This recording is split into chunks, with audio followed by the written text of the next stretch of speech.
নমস্কার প্রিয় বন্ধুরা, আনন্দ পথের আজকের পর্বে 889 পর্বে আপনাদের সকলকে স্বাগত জানাচ্ছি। আশা করি সবাই ভালো আছেন। আত্মরক্ষাই সবচেয়ে বড় ধর্ম। ধর্মাচরণ করতে গেলে সর্বপ্রথম এবং সর্বপ্রধান কর্তব্য হচ্ছে নিজেকে রক্ষা করা। এই দেহ অতি দুর্লভ, দেবতাদেরও অপেক্ষা করতে হয় মানব দেহ পাওয়ার জন্য, সাধনার জন্য। আপনি আমি সেই দেহ পেয়েছি। এখন প্রশ্ন হচ্ছে যে যদি আমরা আত্মরক্ষা না করতে পারি, নিজেদের রক্ষা করতে না পারি, তাহলে সাধনা করা সম্ভব হবে না। আপনি পূজা অর্চনা করবেন কিভাবে? আপনি জপ করবেন, নামগান করবেন, ধ্যান করবেন, কোন কাজ করবেন? তীর্থে তীর্থে পরিভ্রমণ করবেন। এসব কোনো কিছু সম্ভব না যদি আমরা আত্মরক্ষা না করতে পারি। আত্মরক্ষা অত্যন্ত প্রয়োজনীয় একটি বিষয়। আত্মরক্ষাই সবচেয়ে বড় ধর্ম। হঠাৎ এই কথা বলছি কেন? সাম্প্রতি কিছু ঘটনাবলী আমাদের হতবাক করে দিয়েছে, স্তম্ভিত করে দিয়েছে। তাই আজকে নতুন করে ভাবতে হচ্ছে, সত্যিই নতুন করে ভাবতে হচ্ছে। হিন্দুত্ব একটি অপরাধমূলক ব্যাপার কি না? এ কি অদ্ভুত ব্যাপার! আপনি আমি হিন্দু হয়ে জন্মেছি, সে কি শুধু আমাদের খুশিতে? এটা তো হতে পারে না। জন্মের ওপর কারুর হাত নেই। আমি হিন্দু নাও হতে পারতাম, খ্রিস্টান কিংবা জৈন কিংবা বৌদ্ধ কিছু একটা হতে পারতাম। সেই সব পরিবারে জন্ম নিলে তো আপনার বা আমার কারুরই সেই খুশি মতো জন্ম নেবার সুযোগ নেই। তাহলে এখানে অপরাধের, অন্যায়ের কোনো প্রশ্নও ওঠে না। অথচ আমরা দেখলাম কাশ্মীরের পুলওয়ারায় আপনি হিন্দু কিনা ইন্টারভিউ নিয়ে আপনাকে খুন করা হচ্ছে। কি অদ্ভুত ব্যাপার! ভারতবর্ষ, বর্ষটা বাদ গিয়ে এখন ভারত, একে হিন্দুস্থান বলেও ডাকা হয়। তাই যদি হয় হিন্দুস্থান, সেখানে আমরা হিন্দুরা বাস করতে পারবো না। আজ আমরা কি সাংঘাতিক বিপন্ন! বন্ধু, আপনাদের সকলকে ভাবতে হবে সে কথা। আমাদেরও ভাবতে হচ্ছে, যারা আমরা অনেক বয়স্ক। আজকে সেখানে 27 জনকে হত্যা করা হলো। কি সাংঘাতিক ব্যাপার! মুহূর্তের মধ্যে এই ঘটনা ঘটিয়ে দেওয়া হলো কারণ তারা হিন্দু। অবশ্য 4জন নয়, বোধহয় 2জনই মুসলিমও নিহত হয়েছেন, কারণ তারা এই কাজের প্রতিবাদ করেছিলেন। কিন্তু আতঙ্কবাদী যারা আর কি, অত্যাচারী যারা, হিংস্র যারা, নির্বোধ যারা এবং চেতনা শূন্য যারা, তাদের কাছে কোনো অনুনয় বিনয় বা কোনো বক্তব্য বা যুক্তি তো কাজে আসে না। তাই এগুলোও কাজে আসেনি। মরতে হয়েছে মুসলিম 2জনকেও। তো এখন প্রশ্ন হলো যে আমাদের এই অবস্থার পরিপ্রেক্ষিতে কি কর্তব্য? আমরা কি আত্মরক্ষা করতে পারবো? আমরা কি নিজেদের রক্ষা করতে পারবো? এই একই ঘটনার ছবি পশ্চিমবঙ্গের বিভিন্ন স্থানে দীর্ঘদিন ধরে ঘটে আসছে। আজকে মুর্শিদাবাদে যে ঘটনা কিছুদিন আগে ঘটে গেছে, সেটা কোনো বিচ্ছিন্ন ঘটনা নয়। এর আগেও বহু জায়গায় এই ঘটনা ঘটেছে, যেখানেই দেখা যাচ্ছে একটি বিশেষ সম্প্রদায়ের বিশেষ মানুষেরা সংখ্যাগুরু হয়ে যাচ্ছে, লঘু নয়, তারাই এই অত্যাচার করছে। আর হিন্দুরা পড়ে মার খাচ্ছে, লুট হচ্ছে তাদের সম্পত্তি, এবং তাদের ঘরের মেয়েদের, বউয়েদের মান সম্ভ্রম রক্ষা হচ্ছে না, আর মরতে তো হচ্ছেই। তাই কাশ্মীরের ঘটনা, পুলওয়ারার ঘটনা, পুলওয়ারা নয়, আমি ভুল বললাম, ইদানিং ঘটেছে পহেলগাঁওয়ের ঘটনা, এসব ঘটনা কোনো বিচ্ছিন্ন ঘটনা নয়, সন্ত্রাসবাদেরই এক এক জায়গায় এক এক রূপে বহিঃপ্রকাশ। তদন্তে হয়তো দেখা যাবে সবকিছুর পেছনে মাথা হয়তো সেই 2-4 পরিচিত মানুষেরই। যাই হোক, সেগুলো বক্তব্য নয়। বক্তব্য হচ্ছে যে এই ঘটনাগুলোর সামনে দাঁড়িয়ে আমরা কি করব। কিছুদিন আগে আমরা দেখেছিলাম কলকাতায় আন্দোলনরত শিক্ষকরা কিভাবে প্রহৃত হয়েছিলেন পুলিশের কাছে, সেও এক অত্যাচারের কাহিনী। কিন্তু সেখানে অন্তত আতঙ্কবাদ ছিল না। সেখানে মহিলাদের অর্থাৎ শিক্ষিকাদের ওপরেও খুব নৃশংসভাবে লাঠিচালনা করা হয়েছে, খুব নিন্দনীয় ঘটনা। কিন্তু আবার বলছি, সেখানে কোনো আতঙ্কবাদীরা ছিলেন না। আমরা একরকম ভাবে সব মেনে নিচ্ছি, ভালো আছি, আমরা ভাবছি এরকম না, কিন্তু আসলে ভালো থাকতে আপনি পারেন না। ভেবে দেখুন, আমরা যারা বৃদ্ধ, আমাদের সন্তান সন্ততিদের রক্ষা করার চিন্তা আমাদের করতেই হবে। আমাদের ছেলে মেয়েদের চিন্তা করতে হবে, তাদের ছেলে মেয়েদের রক্ষা করা, অর্থাৎ আমাদের নাতি নাতনিদের রক্ষা করার কথা। আমরা কিভাবে আমাদের ঘরের মা, বউ, মেয়েদের রক্ষা করব, সে কথা আমাদের ভাবতে হবে না, শুধু চুপ করে বসে থাকলেই হবে।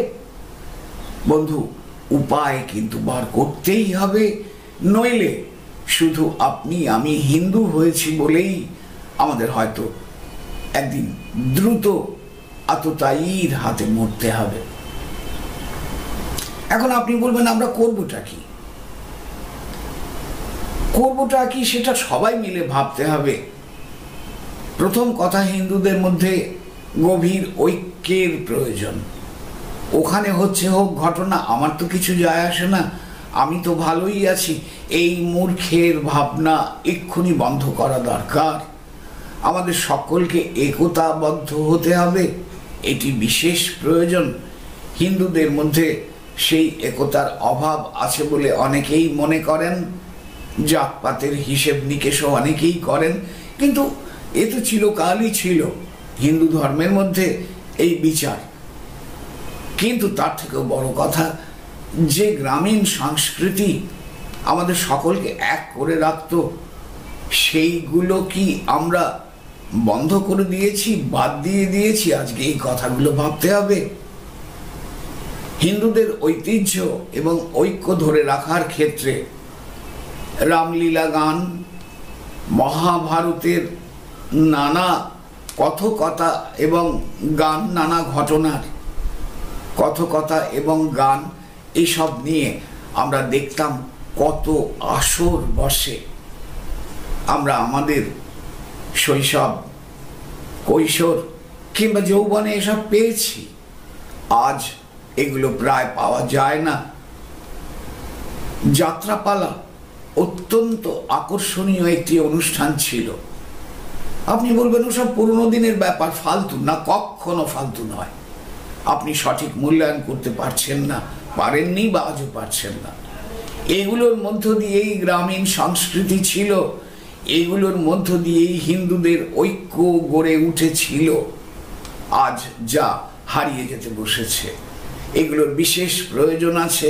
হ্যাঁ, রামায়ণ, মহাভারত, পুরাণের বিভিন্ন ঘটনা, বিভিন্ন ঐতিহাসিক চরিত্রকে আবার সামনে নিয়ে আসা দরকার।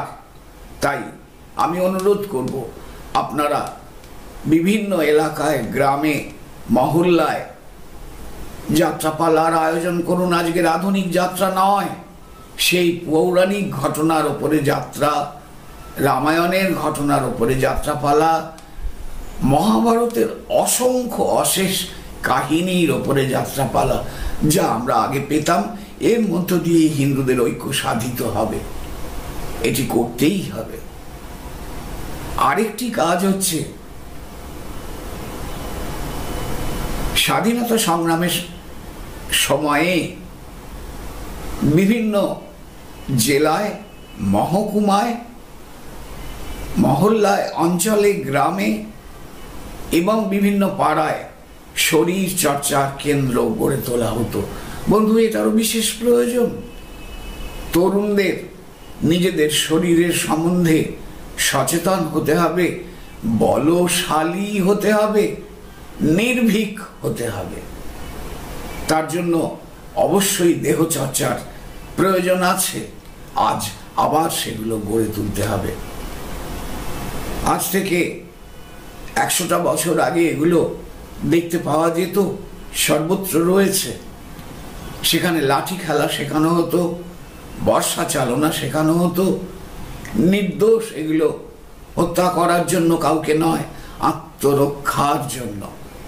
আমাদেরও আজ সেই এক ব্যাপার চলে এসেছে, আত্মরক্ষার প্রয়োজন। এই আত্মরক্ষার কারণে আজ এইসব কথা ভাবতেই হচ্ছে। আবার নতুন করে চিন্তা করুন, এসব কোনো রাজনীতির কথা নয়, এটা নিজেদের বাঁচাবার কথা, হিন্দুদের আত্মরক্ষার কথা। এবং সর্বাধিক যে গুরুত্বপূর্ণ বিষয়টি সেটি হচ্ছে যে আমাদের আত্মরক্ষা করতেই হবে। আত্মরক্ষাই যদি না করতে পারলাম, কিসের ধর্মাচরণ? এটা সমাজনীতির কথা। অতএব ভুল ব্যাখ্যা করবেন না, ভুল বুঝবেনও না। সঠিকভাবে চিন্তা করুন, সঠিকভাবে এগোতে হবে আমাদের। আজ হিন্দুদের মধ্যে ঐক্যের প্রয়োজন বড্ড বেশি, সে বিষয়ে সচেষ্ট হন। আজকে দুর্বল ক্ষীণ দেহী তরুণ তরুণীরা কোনো প্রতিরোধ গড়ে তুলতে পারবে না। প্রয়োজন পড়লে আত্মরক্ষা তো করতে হবে আমাদের, তার জন্যই দেহ চর্চার প্রয়োজন। একটা লাঠিও হাতে তুলে নেবার ক্ষমতা যদি আমাদের না থাকে, তাহলে আমরা কি করে এই সমস্ত অসামাজিক কাজকর্মের, অসামাজিক আচরণের, আতঙ্কবাদের প্রতিবাদ করব কি করে?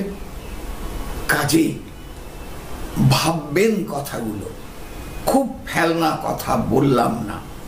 আবার বলছি, প্রত্যেকটি এলাকায় সেই পুরনো দিনের যাত্রা অনুষ্ঠান শুরু করুন। এর মধ্য দিয়ে হিন্দুদের ঐক্য গড়ে উঠবে। আপনাকে একই সঙ্গে রামগানের আসর, মহাভারতের বিভিন্ন পৌরাণিক কাহিনীর আসর সমস্ত শুরু করতে হবে। আবার এগুলোর মধ্য দিয়ে এই ঐক্য সাধিত হবে। হিন্দুদের ঐক্য চাই, আর চাই সবল সুঠাম শরীর, নির্ভীক মন। বন্ধু, আক্রমণ রুখে দিতেই হবে, নইলে যারা তরুণ তরুণী তারা তাদের বাবা মা কাকাকে জ্যাঠাকে বাঁচাতে পারবেন না। আর আমরা বৃদ্ধরা আমাদের সন্তান সন্ততিদেরও রক্ষা করতে পারবো না। তাই এক সাংঘাতিক সামাজিক সংকট। এই সামাজিক সমস্যার সময় সকলে সক্রিয় হন, এই আমার অনুরোধ। সমস্ত ব্যাপারটি ভেবে দেখবেন, আপনার পক্ষে যেটুকু করণীয় সেইটুকু করবার জন্য এগিয়ে আসুন। হিন্দুত্ব কোনো ভুল বা পাপ বিষয় নয়। হিন্দুত্ব এক মহান সভ্যতার ঐতিহ্য বহনকারী ধর্ম। তাই হিন্দুত্বকে রক্ষা করতেই হবে। এই কাজে আপনি এগিয়ে আসুন। আত্মরক্ষার বিষয়ে ভাবুন, গোটা সমাজকেই সেটা ভাবতে হবে। সকলকে ধন্যবাদ জানাচ্ছি, সকলকে নমস্কার জানিয়ে আজকের মতো শেষ করলাম।